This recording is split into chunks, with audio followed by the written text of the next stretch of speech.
अस्सलाम वालेकुम दोस्तों, आप देख रहे हैं ऑडियो कुतुब खाना। इसमें हम Urdu novel time time fish की ऑडियो पेश कर रहे हैं। जिन दोस्तों ने अभी तक इस चैनल को सब्सक्राइब नहीं किया तो जल्दी से सब्सक्राइब कर लें और बेल आइकॉन पर प्रेस कर दें। शुक्रिया। चलिए शुरू करते हैं। कातिल मुझ पर कपकपी तारी हो गई। ऐसा लग रहा था कि मैं ज्यादा देर तक खड़ा रहा तो धड़ाम से गिर जाऊंगा। 5 लाख में फांसी का फंदा। घबराओ मत, तुम्हें फांसी नहीं होगी। टवाने ने गालबन मेरा जहन पढ़ लिया था। फांसी तो वाकई नहीं होगी, लेकिन सजाए मौत जरूर हो जाएगी। मैंने हाथ जोड़े। खुदा के लिए मुझ पर रहम कीजिए, मुझे जाने दीजिए। मुझे नहीं चाहिए 5 लाख, थोड़े हैं तो 10 लाख कर देते हैं। चलो 10 भी छोड़ो, 15 लाख ले लेना। मेरा वादा है कि मैं तुम्हें जेल से छुड़वा लूंगा। इसने धमाका किया। और अगर न छुड़वाया तो? मैंने बेचारगी से कहा, कैसी बातें करते हो? इससे पहले भी तो तुम्हें जेल से रिहा करवाया है, हालांकि मैं तुम्हें जानता तक नहीं था। बात तो इसकी ठीक थी, लेकिन इस बात की क्या गारंटी थी कि वो मुझे 15 लाख देगा। यही बात मैंने टवाना से की तो इसने मुझे यकीन दिलाया कि जेल से छूटते ही वो मुझे पूरी रकम अदा कर देगा। तहम मैंने सोचने के लिए 1 दिन की मोहलत मांगी, जो इसने बखुशी कबूल कर ली। लेकिन साथ ही ये भी बावर करा दिया कि अगर ये बात आउट हुई तो वो मुझे गोली मारने में 1 मिनट की भी देर नहीं लगाएगा और लाश वहां फेंकेगा जहां जानवर भी नहीं जाते होंगे। मैंने पूरी तवज्जो से इसकी बात सुनी और फिर इजाजत लेकर कच्ची बस्ती में शरीफा के घर आ गया। जानी मुझसे बातें करने के लिए बेताब था। वो जानना चाहता था कि मेरे और टवाना के दरमियान कौन सी खुफिया बात हुई है, जिसके लिए सारे नौकरों को ड्राइंग रूम से बाहर भेज दिया गया था। मैं जानी को अपने राज में शरीक करना चाहता था, लेकिन साथ ही साथ डर भी रहा था कि कहीं वो मरवा ही न दे। शरीफा नाक मुंह चढ़ाए हुए थी। गलबन मेरी अदम मौजूदगी में इसकी फिर जानी से तू मैं हो गई थी। हमेशा ऐसा ही होता था। जानी से जब भी इसकी लड़ाई होती थी वो अक्सर अपना गुस्सा मुझे जहरीला खाना देकर पूरा करती। ये शरीफा भी अजीब औरत थी। शहर की किसी कोठी में काम करती थी, लेकिन नाक पर मक्खी नहीं बैठने देती थी। मैंने 1-2 दफा खाने में नुक्स निकालने की कोशिश की तो इसने प्लेट मेरे आगे से उठाकर जोर से दीवार पर दे मारी और बोली, जाके माँ के घर से खा। सच्ची बात तो ये है कि मैं इससे शदीद खौफजदा रहने लगा था। अब तो मैंने इससे खाने का शिकवा ही छोड़ दिया था। तहम हर रोज मेरी ख्वाहिश होती कि कम अज कम ये तो पता चले कि आज जो मैंने खाया है वो था क्या, लेकिन कभी ये राज फाश न हो सका। वो चीजें ही बड़ी अजीब व गरीब बनाती थी। कभी चिकन में बड़े गोश्त का कीमा डाल देती, कभी दाल में हलवा डाल देती, कभी मिर्चों वाली सवैयां तैयार करती और कभी मेरे आगे मीठा अचार रख देती। ये खाने खा खा कर मैं रोज नए नए ज़ैकों से रोशनास हो रहा था। हाँ, तो मैं बात कर रहा था कि जानी करेद करेद कर मुझसे पूछ रहा था कि टवाना साहब ने मुझसे क्या बात की। मैंने हतमी फैसला कर लिया कि जानी को इस राज में शरीक किया जाए, लेकिन इसके लिए जरूरी था कि शरीफा की अदम मौजूदगी में बात की जाए। लिहाजा मैंने जानी को इशारा किया कि इस वक्त कोई बात न छेड़े और रात होने का इंतजार करे। रात होते ही जानी मेरे कमरे में घुस आया। इससे पहले कि वो मुझे कुछ कहता पीछे से शरीफा भी आ पहुंची। चल जाके सर दर्द की गोली लेकर आ, सारा दिन काम कर करके मेरा दिमाग घिस जाता है। जानी ने मुंह बनाया। इस वक्त कहाँ से मेडिकल स्टोर खुला होगा? शरीफा ने बड़ी मुश्किल से गुस्सा कंट्रोल किया और बोली, बकबक न कर, तेरे नशे के लिए तो सारी रात मेडिकल स्टोर खुले रहते हैं। जानी भी जिद में आ गया। इस वक्त दिल नहीं चाह रहा, मैं थका हुआ हूँ। जानी जा, चला जा, मुझे गुस्सा न दिला। शरीफा आहिस्ता आहिस्ता अपनी चूम बदल रही थी। मुझे आने वाले वक्त की खौफनाकी का एहसास हो रहा था। लिहाजा मैंने जानी से कहा कि वो जाए और गोली लेकर आए, लेकिन जानी भी ढीठ हड्डी था। मजीद पक्का होकर बैठ गया। लाओ मैं ला देता हूँ। मैंने झगड़ा खत्म करना चाहा। मेरी बात सुनते ही अचानक शरीफा ने पूरी ताकत से मेरे मुंह पर घूंसा दे मारा। ये उफ्ताद इतनी अचानक थी कि मुझे संभलने का मौका ही ना मिल सका। मैं बुलबुलाता हुआ दूर जा गिरा। सारी दुनिया घूमती हुई महसूस हो रही थी। ऐसा लग रहा था जैसे मुझे जलती हुई भट्टी में डाला जा रहा है। मैं जमीन पर लूट फूट होने लगा। जानी तेजी से उठा और उठते ही शरीफा के बाल पकड़ लिए। तेरी तो ऐसी की तैसी, तूने मेरे दोस्त पर हाथ उठाया। शरीफा ने फौरन जवाबी हमला किया और पूरी कुव्वत से जानी के हाथ पर दंडी काट ली। जानी के हल्क से एक हौलनाक चीख निकली और वो शरीफा के बाल छोड़कर अपना हाथ दबाने फर्श पर गिर गया। अजीब मंजर था। फर्श पर एक तरफ मैं दर्द के मारे लुटलियां खा रहा था और दूसरी तरफ जानी बुलबुलाता फिर रहा था और शरीफा ठान कर खड़ी थी। मेरी आंखों के सामने अंधेरा सा छा गया। इससे पहले कि मैं कुछ समझता, सब कुछ मेरी आंखों के सामने से ओझल हो गया। मैं कितनी देर भी होश रहा ये तो मुझे मालूम नहीं, लेकिन जैसे ही मुझे होश आया मैंने महसूस किया कि ये शरीफा का घर नहीं है। मैंने इधर उधर देखा और हैरान रह गया। ये तो कोई बहुत ही अच्छा सा घर लग रहा था, लेकिन मैं तो शरीफा के घर बेहोश हुआ था। मुझे यहाँ कौन लाया? मेरे जहन में सवालात गर्दिश करने लगे, लेकिन जाहिर बात है कि जवाब मिलना उस वक्त तक नामुमकिन था जब तक कि मैं उठकर पता न करता कि वो कौन मेहरबान है जो मुझे वैशी शरीफा के चुंगल से छुड़ा कर यहाँ लाया है। शरीफा के बारे में मेरी हतमी राय ये थी कि वो यकीनन किसी जहन्नम की चुड़ैल रही होगी। खुदा गवाह है कि इसका मुक्का इतना ताकतवर था कि मेरा जबड़ा तक हिल कर रह गया। मैं यकदम उठकर बैठ गया। दर्द की तेज लहर ने मुझे शरीफा याद दिला दी और मैंने सर पकड़ लिया। थोड़ी देर तक यूं ही रहा। फिर जैसे ही आंखें सामने की तरफ गईं, मेरा पूरा वजूद बर्फ सा हो गया। यूं लगा जैसे मैं फिर बेहोश हो जाऊंगा। ये सब क्या था? मैं तो सोच भी नहीं सकता था।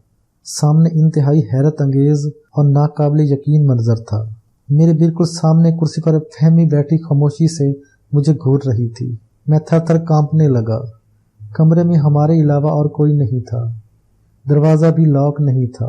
पहले मैंने सोचा कि दौड़ लगा दूं, फिर जहन में आया कि जो इतने इत्मीनान से बैठी हुई है इसने यकीनन कोई ना कोई इंतजाम किया होगा। फहमी, तुम यहाँ? मैंने बड़ी मुश्किल से कहा। इसने एक तवील सांस ली और जवाब देने की बजाय दोबारा मुझे घूरने लगी। मैं मजीद बुखला गया। फहमी, तुम कहाँ चली गई थी? मैंने उल्टा उससे सवाल कर दिया। मुझे पक्का यकीन था कि मेरा ये बोंगा सवाल सुनकर फहमी कम अज कम एक आध जूती तो मेरी तरफ जरूर उछालेगी, लेकिन हैरत की बात है कि वो खामोशी से मुझे घूरती रही। पता नहीं क्यों वो मेरे किसी सवाल का जवाब ही नहीं दे रही थी। या तो इसे किसी ने मना किया था या वो किसी का इंतजार कर रही थी। मेरा दूसरा ख्याल ज्यादा दुरुस्त साबित हुआ। वो वाकई किसी का इंतजार कर रही थी। इसी असना में दरवाज़ा खुला और जो सूरत नजर आई इसे देखकर मेरा दिमाग फिर भाग से उड़ गया। पता नहीं वो कैसा मनहूस दिन था कि दिल दिमाग पर झटके पे झटके लग रहे थे। मैंने आंखें फाड़ कर दरवाजे की तरफ देखा। वहां से शरीफा अंदर दाखिल हो रही थी। मेरी तरफ देखते ही इसने अजीब सा मुंह बनाया, फिर तेजी से फहमी की तरफ बढ़ गई और इसके कान में कुछ कहने लगी। मैंने पूरी तवज्जो इसकी बात सुनने पर लगा दी, लेकिन कुछ न सुन सका। अगरचे इसका ये अमल इस्लामी शआयर के खिलाफ था कि वो एक तीसरे बंदे की मौजूदगी में दूसरे बंदे से कान में बातें कर रही थी। ताहम मैं मजबूर था, वरना इसे जरूर समझाता। बात करने के बाद वो मुड़ी और इत्मीनान से खड़ी होकर मुझे घूरने लगी। मैं बदहवास सा हो रहा था। फहमी भी मुझे घूर रही थी और शरीफा भी। मुझे समझ नहीं आ रही थी कि शरीफा की यहाँ मौजूदगी क्या मायने रखती है। ये मेरी मुलाजमा है। फहमी ने लब खोले। ओह, मेरे होंठ सिकुड़ गए। मैं सब समझ गया था। किस्मत ने फिर मुझे फंसवा दिया था। शरीफा शहर की जिस कोठी में काम करती थी वो फहमी की ही थी। अब की बार मैंने खामोशी इख्तियार की। आगे तो तुम समझ ही गए होगे। यकीनन आज तुम नई नई शक्लें अचानक देखकर बहुत हैरान हो रहे होगे। मेरे पास तुम्हारे हैरान होने के लिए एक और बहुत अच्छी सूरत मौजूद है। जरा बूझो तो किसकी है? मैं चौंक गया, गोया कोई और भी मौजूद है। कौन हो सकता है?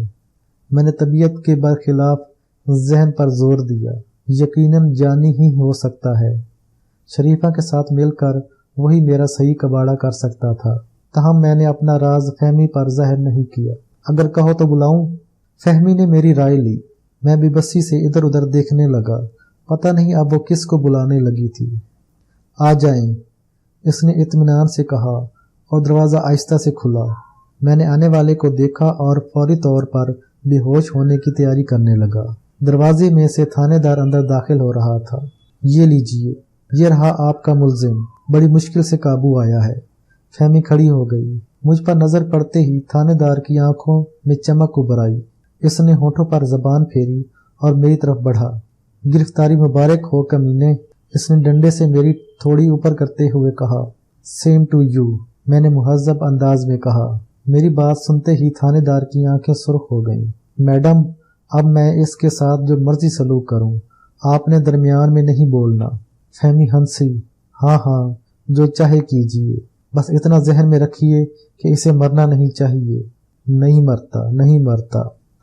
ये मर गया तो मजा आएगा। क्यों ओए उल्लू के पट्टे, उस दिन रवाना साहब का वर्कर बनकर रिहाई पा गया था। अब देखना मैं तुझे कैसा वर्कर बनाता हूँ। तेरे टोटे न कर दिए तो फिर कहना, तुझ पर 5 डकैतियां डालूंगा। मैं हाथ जोड़कर रोने लगा। थानेदार साहब, बेशक मुझ पर पूरे मुल्क की डकैतियां डाल दें, सारे कत्ल भी मुझ पर डाल दें, सारी चोरियां और अगवा की वारदातें भी मुझ पर डाल दें, लेकिन मेरी सिर्फ एक गुजारिश मान लें। थानेदार हैरत से बोला, वो क्या हुए? मैंने हाथ जोड़े, मुझे छोड़ दें। थानेदार मेरी बात सुनते ही गुस्से से पागल हो गया। उसने मुझे खुत्ती से पकड़ा और एक ही झटके में सीधा खड़ा कर दिया। वही छोड़ूंगा तो सही, लेकिन ऐसा करके छोड़ूंगा कि किसी को मुंह दिखाने के काबिल नहीं रहोगे। आप क्या करेंगे जी इसके साथ? शरीफा ने बड़े इश्तियाक से पूछा। थानेदार ने चौंक कर शरीफा की तरफ देखा। ये कौन है? ये शरीफा है, हमारे घर में काम करती है। इसी के घर तो ये रहता था। शरीफा ने ही मुझे इतला दी थी कि ये इसके घर में छुपा हुआ है। फहमी बोली, ओ, तो इसका मतलब है शरीफा भी इसकी साथी है। नहीं इंस्पेक्टर साहब, ये साथी होती तो कभी इसे न पकड़वाती। ये तो मेरे और आपकी मोहसिन है। इंस्पेक्टर ने खा जाने वाली नजरों से शरीफा की तरफ देखा, लेकिन कुछ कहने से गुरेज किया। फहमी की वजह से वो अपने इख्तियारात के लामहदूद इस्तेमाल से माजूर था, लिहाजा शरीफा वाला गुस्सा भी इसने मुझ पर उतारा और 3-4 करारे हाथ जड़ने के बाद आवाज देकर सिपाहियों को बुलाया। मेरी चीखने चलाने की सलाहियत अचानक दम तोड़ गई। क्या फायदा था? जो होना था वो तो हो ही चुका था। शरीफा हस्बे रवायत बदमाशा लग रही थी। मैंने सर झुकाया और बड़े आराम से सिपाहियों से हथकड़ी लगवा ली। फहमी लाताल्लुक सी सीटी बजा रही थी। वो मेरी बीवी थी, मैं इसका शौहर था। क्या जब किसी का शौहर गिरफ्तार होता है तो बीवी इस तरह सीटी बजाती है? मेरा दिल चाहा कि इसे खड़े खड़े तलाक दे दूं। जिस वक्त मुझे थाने के हवालात में बंद किया गया, रात का वक्त था। सारे हवालाती सोए हुए थे। मैंने गिनती की, वो तादाद में 4 थे। हवालात बहुत तंग थी। एक कैदी आड़े तिरछा होकर सोया हुआ था। अगर इसे सीधा कराया जाता तो काफी सारी जगह खाली हो सकती थी। मैंने इसे काफी पांव मारे, लेकिन वो टस से मस न हुआ। मैंने इसके कान के करीब होते हुए कहा, मुझे भी लेटने दो। क्या कहा? खेलने दो? अबे ये हवालात है, कोई हाकी का मैदान नहीं।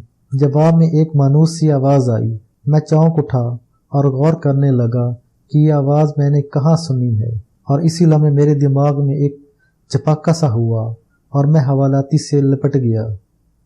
अबे ये क्या कर रहा है? काका कौन है तू? अबे छोड़। वो उठ कर बैठ गया। अब्बा मैं हूँ, कमाला, तेरा कमाला। मैं फरते जज्बात से अब्बा के गले लग गया। मेरा घर वाला? अबे क्या बक रहा है? मैं कोई तेरी जनानी हूँ? अब्बा ने हैरानी से कहा। वो अभी तक मुझे नहीं पहचान पाए थे।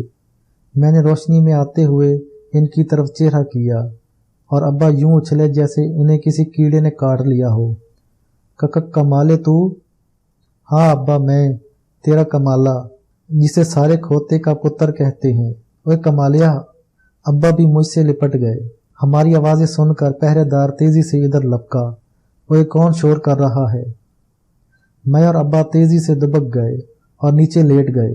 पहरेदार कुछ देर तक चुकन्नी निगाहों से हवालात का जायजा लेता रहा, फिर समझा शायद कोई ख्वाब में बड़बड़ा रहा होगा और चला गया। अब्बा ने लेटे लेटे सरगोशी की। अबे मैंने तो तेरे कुल भी पाड़ दिए थे, तू कहाँ चला गया था?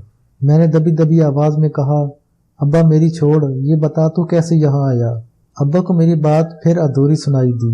तहम उन्होंने अंदाज़ा लगा लिया कि मैं क्या पूछना चाहता हूँ, लिहाजा दांत पीस कर बोले, वो लड़की घर पर पुलिस ले आई थी और मुझे पकड़कर यहाँ डाल दिया। 1 महीना होने को आया है, कसम से अब तो यहाँ दिल लग गया है। मुझे गुस्सा आ गया। फहमी मुसलसल ज्यादतियाँ कर रही थी, लेकिन मैं कुछ कर भी क्या सकता था। अचानक मुझे कोई ख्याल आया और मैंने अब्बा से पूछा, अम्मा तो ठीक है ना?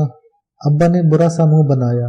हाँ हाँ ठीक ही है, वो कमबख्त तो कभी बीमार ही नहीं पड़ती। अब्बा तुझ पर तशद्दुद तो नहीं किया गया?